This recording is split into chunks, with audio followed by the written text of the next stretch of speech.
शुक्लांबरधरं विष्णुं शशिवर्णं चतुर्भुजं प्रसन्नवदनं ध्यायेత్ సర్వవిఘ్నోపశాంతయే మని స్వామివారికి నమస్కారం చేసుకుని మన మనుస్మృతిలో పోయిన వారము చదువు ఎందుకు అవసరము, ఏ విధంగా చదువుకోవాలి, చదువు ఉన్న వాళ్ళు జ్ఞానంలో వృద్ధి చెందిన వాళ్ళు మిగిలిన వృద్ధులు పొందిన వాళ్ళందరికన్నా కూడా పెద్దలు ఎందుకు ఏమి అని చూసుకుంటూ వచ్చాము. ఇప్పుడేమంటే చదువు లేనివాడు చిన్న పిల్లలతో సమానము, వాణ్ణి అజ్ఞుడు, అమాయకుడు, బాలుడు అని పిలుస్తారు. అదే చదువున్న వాళ్ళు వయస్సులో చిన్నవాళ్ళైనా సరే వాళ్ళు పెద్దలు.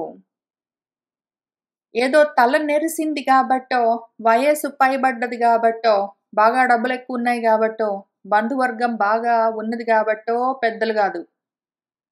పెద్దతనం ఎక్కడి నుంచి వస్తుందంటే బుద్ధి వృద్ధి చెందితే, జ్ఞానం అభివృద్ధి చెందితే దానివల్ల పెద్దతనము.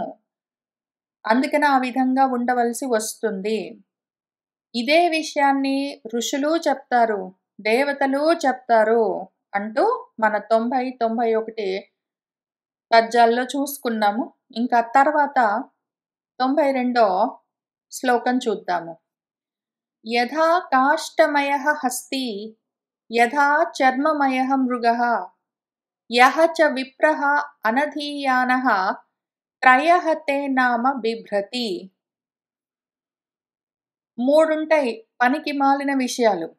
ఊరికే పేరుకు మాత్రం నామకే వాస్తే ఉండే విషయాలు కొన్ని ఉంటాయి. అందులో 2-3 చెప్తూ, ఒకటేంటంటే ఒక ఏనుగు ఉన్నదనుకోండి, ఆహా ఏనుగు కదా అని అనుకుందామనేలోగా అదొకవేళ కాష్టమయము చెక్కతో తయారు చేసిన ఏనుగు అనుకోండి, పేరుకు మాత్రం అది ఏనుగు కానీ అది నిజంగా ఏనుగు కాదు, అది బొమ్మ.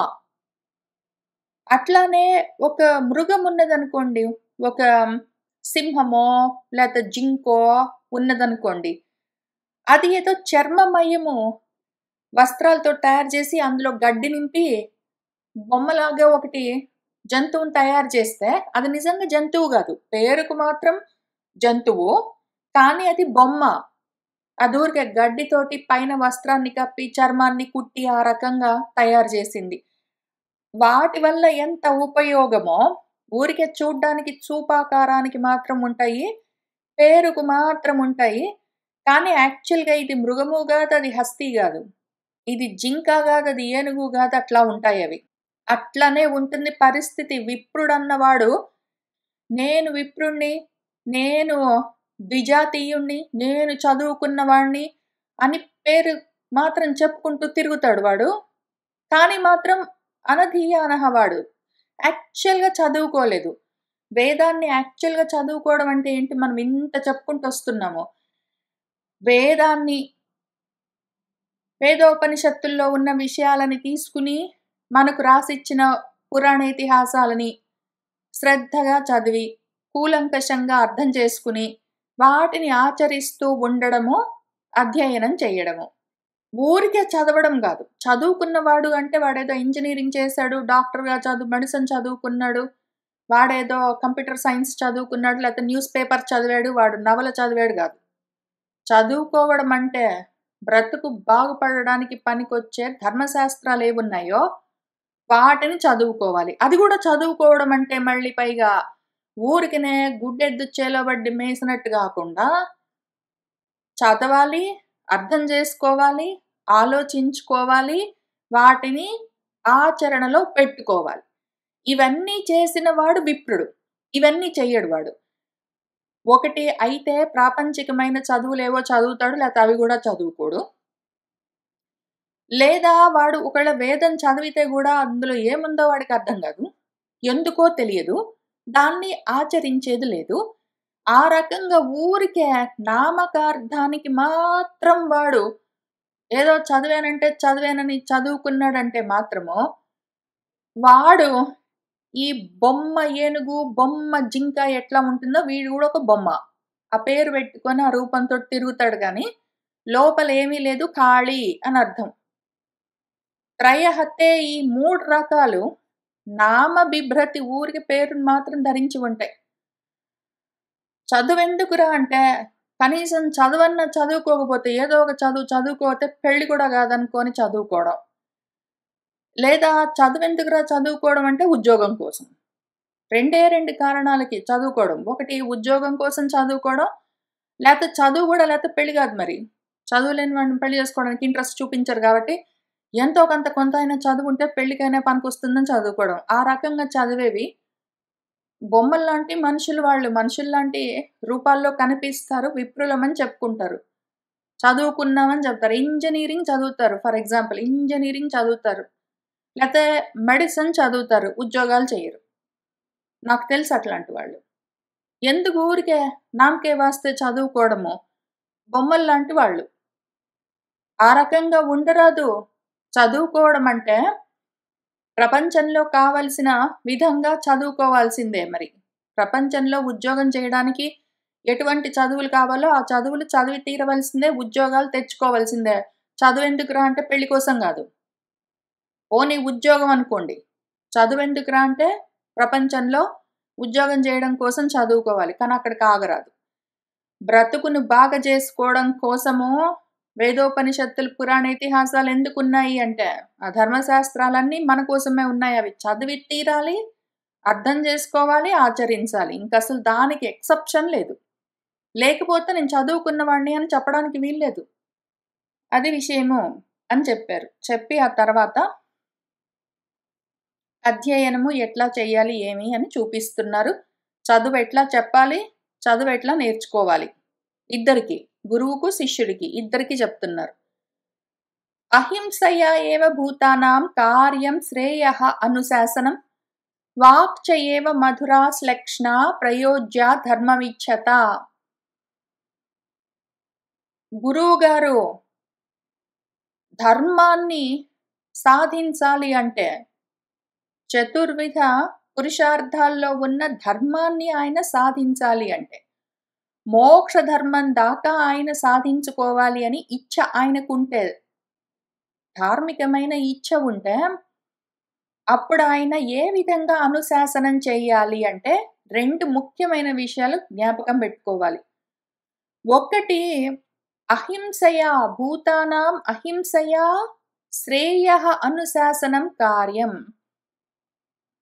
ప్రాణులన్నింటి పట్ల అహింసను నేర్పించే విధంగా ఆయన అనుశాసనం చదువు చెప్పడం అన్నది కార్యం చేయవలసి ఉంటుంది. గురువుగారి దగ్గర చదువుకునేవాడు ముఖ్యంగా ఆచరించవలసిందేమి అంటే గురువుగారు శిష్యుడికి తప్పనిసరిగా నేర్పించవలసింది ఏంటంటే భూత దయ నేర్పించాలి, అహింస నేర్పించాలి.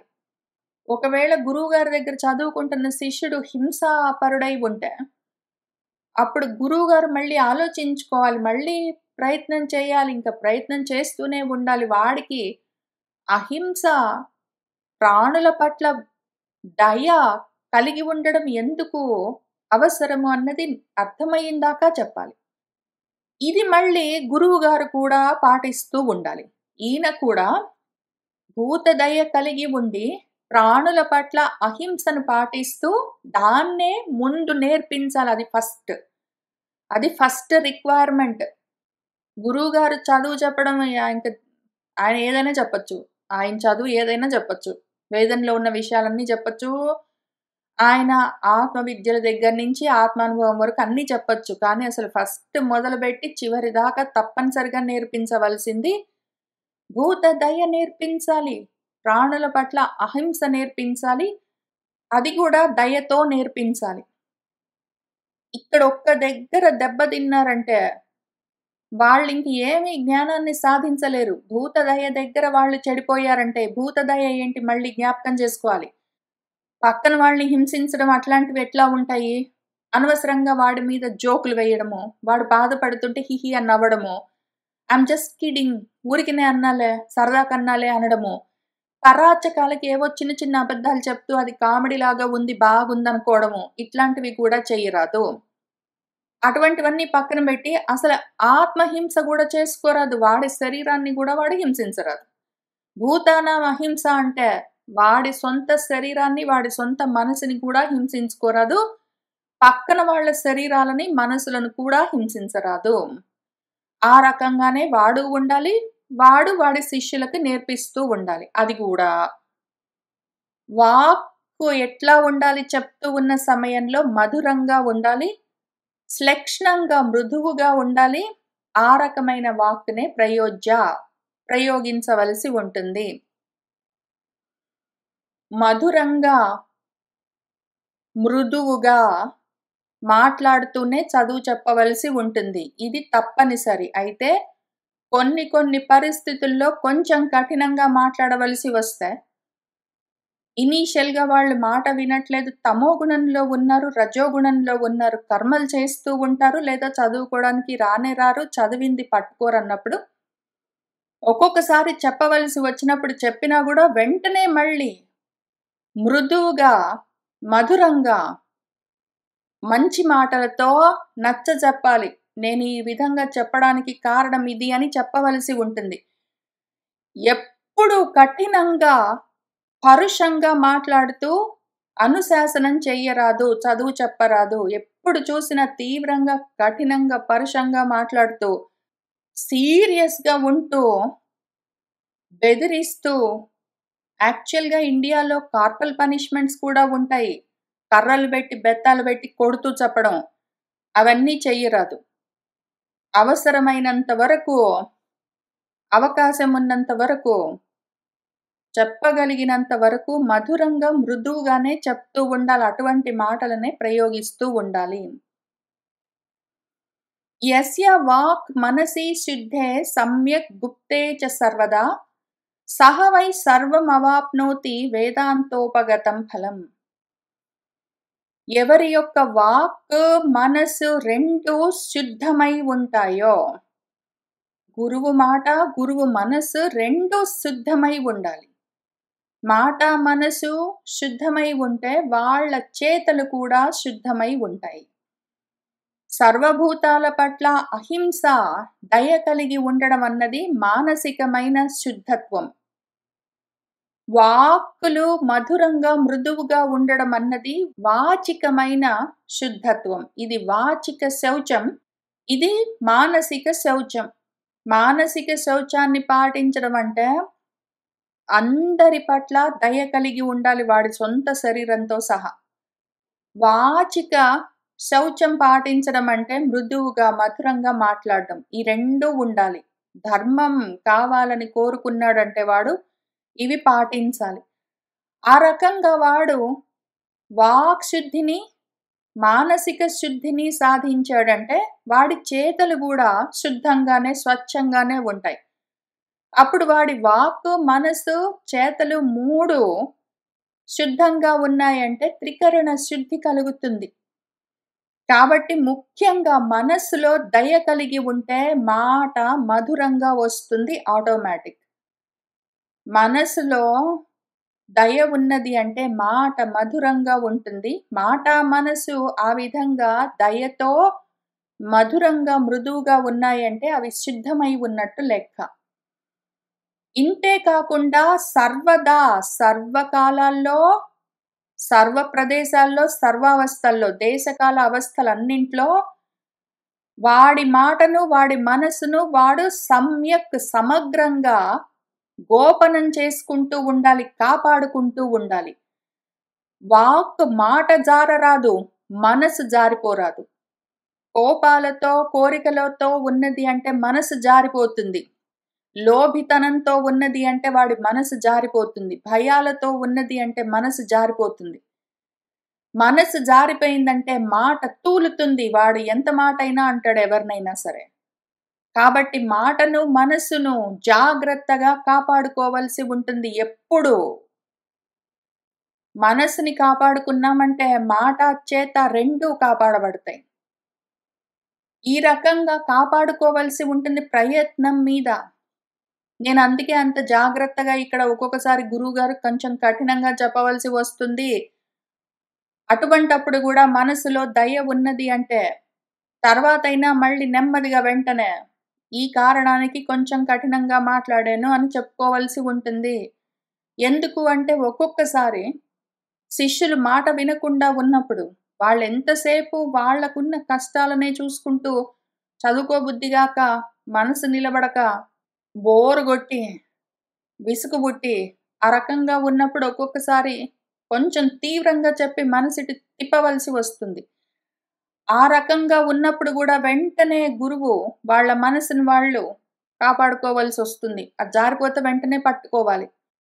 ఒక్కొక్కసారి ఒక గంటో, 2 గంటలో, ఒక రోజో, ఒక రాత్రో, ఒక్కొక్కసారి ఒక వారం, 10 రోజులు పడుతుంది. ఒక్కొక్కసారి కొంచెం సమయం పడుతుంది. మనసు జారిందంటే, కోపం వచ్చిందంటే అది అశుద్ధమైపోతుంది.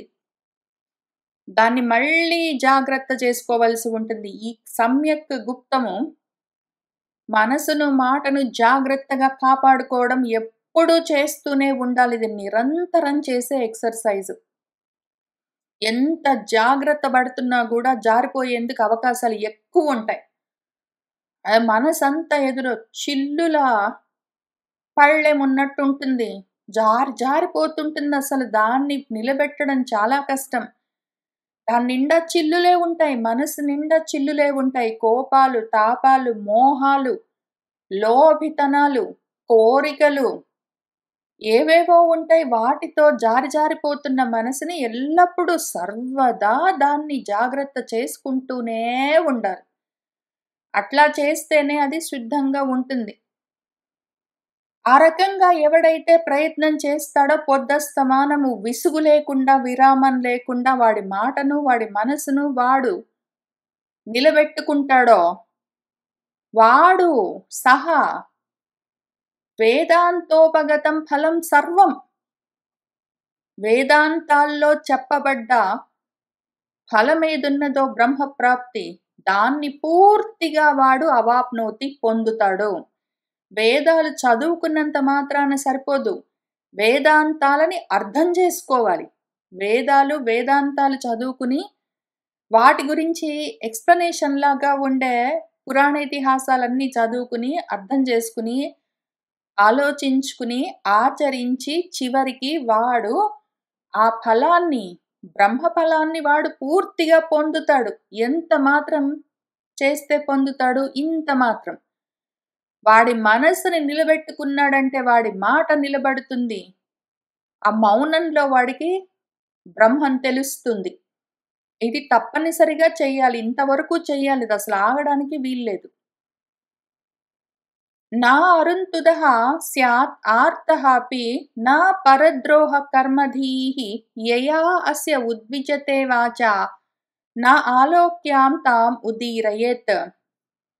ఒక్కొక్కసారి ఆర్తః అపి దేనికో దానికి వాడికి గూడా కష్టాలుంటాయి. ప్రతి వాళ్ళకి గురువు లేదు, శిష్యుడు లేదు. మనుషులెవరికైనా సరే ప్రతి వాళ్లకు ఏవో ఒక ఆర్తులుంటాయి. ఏవో కష్టాలుంటాయి. ఎవరో ఏదో అంటారు అన్యాయంగా. లేదా దేనికో దానికి అనుకున్నది జరగకపోవచ్చు.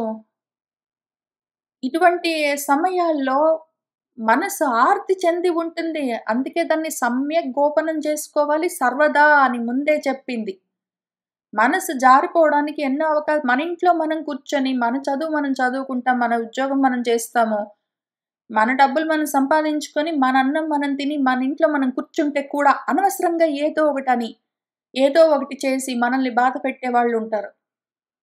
ఆ రకంగా మనకు దేనికో దానికి బాధ అనిపించినా కూడా స్యాత్ నా అరుంతుదః వాడు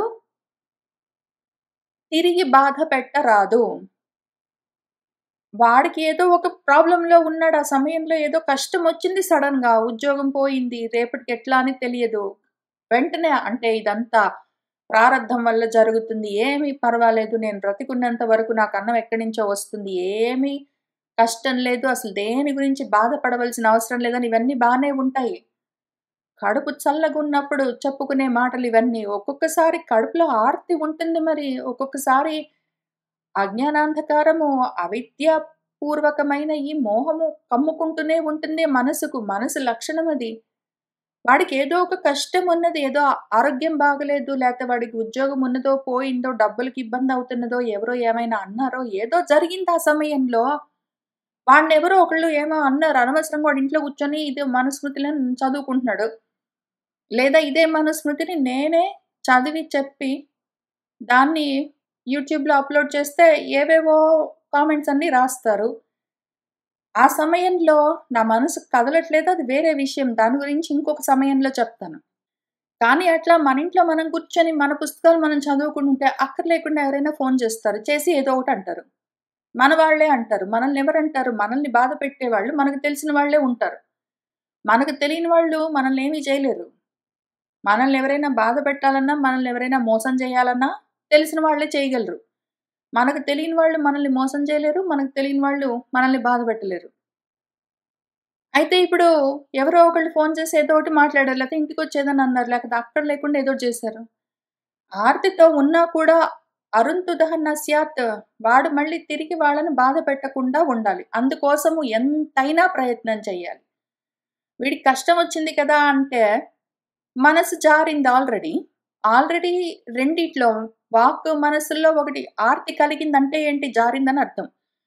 ఉద్యోగం ఉందో లేదో, డబ్బులకి ఇబ్బంది ఉందో ఏంటో, లేదో ఆరోగ్యం బాగుందో లేదో, ఎవరికైనా ఏమైనా కష్టం వచ్చిందో అన్నప్పుడు మనసు ఆర్తి ఎందుకు చెందుతుంది? జారింది కాబట్టి. ఆల్రెడీ అది అట్లాంటి స్థితిలో ఉన్నప్పుడు నువ్వు నోరు గూడా జారావనుకో, అనవసరంగా వాళ్ళని బాధ పెట్టే పని చేశావో, లేకపోతే తిట్టడమన్నా చేశావనుకో, వాక్కు గూడా జారిపోతుంది.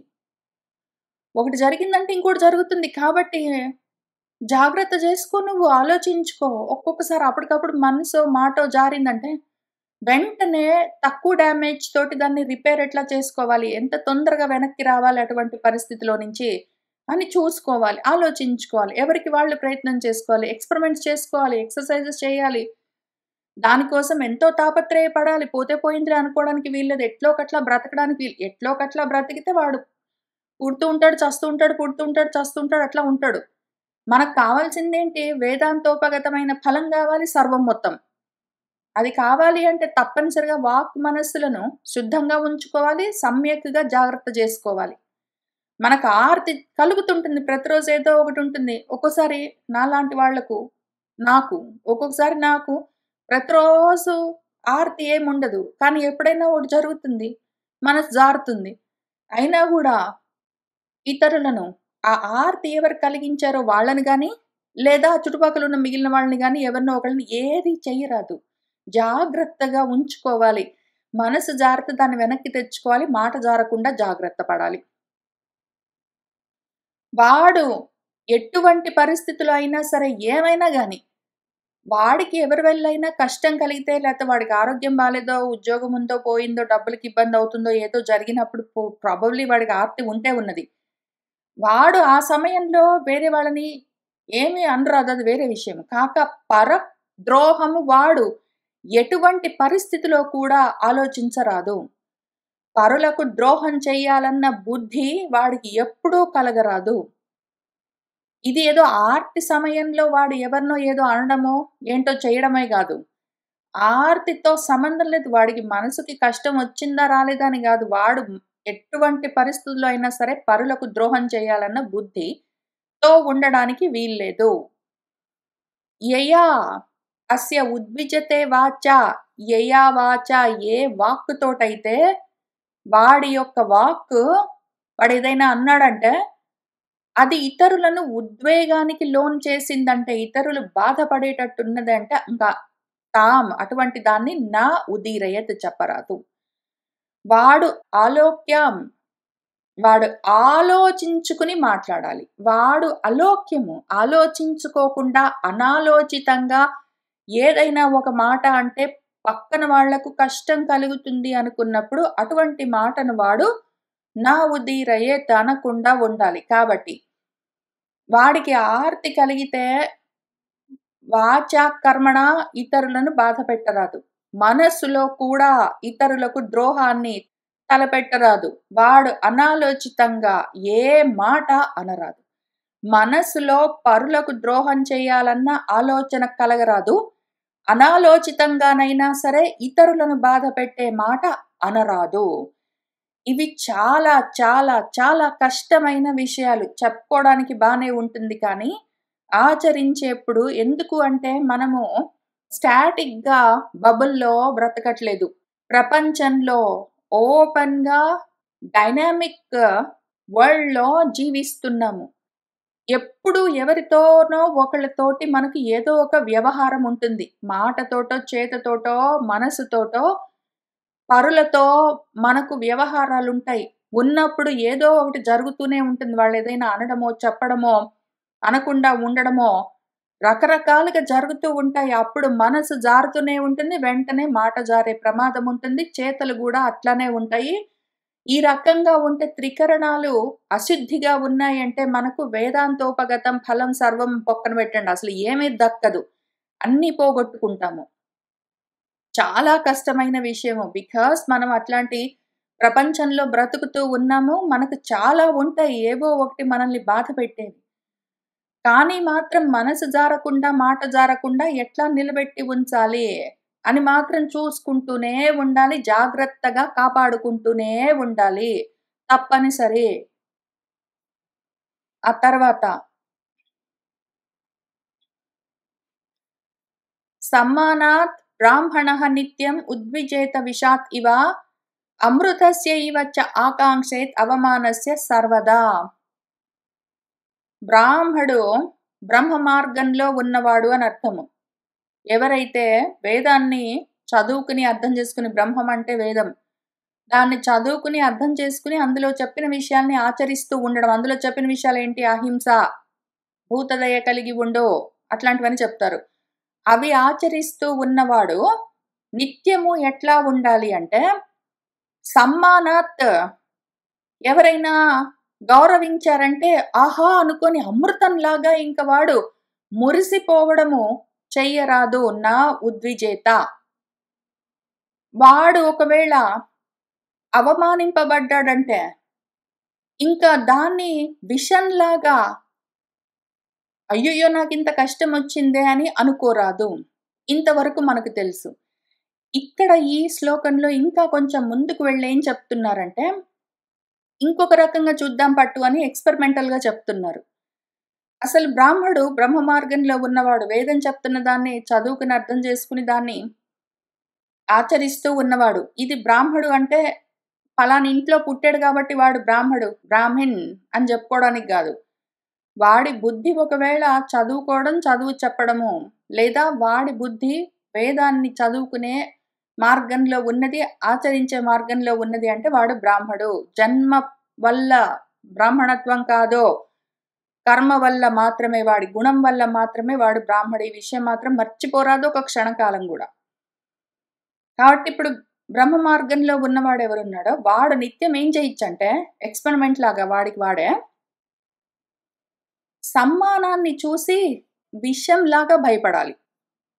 వాడు ఎవరైనా పొగిడారు, మెచ్చుకున్నారు, గౌరవించారంటే అమ్మో అది విషము అనుకుని వాడు భయపడాలి.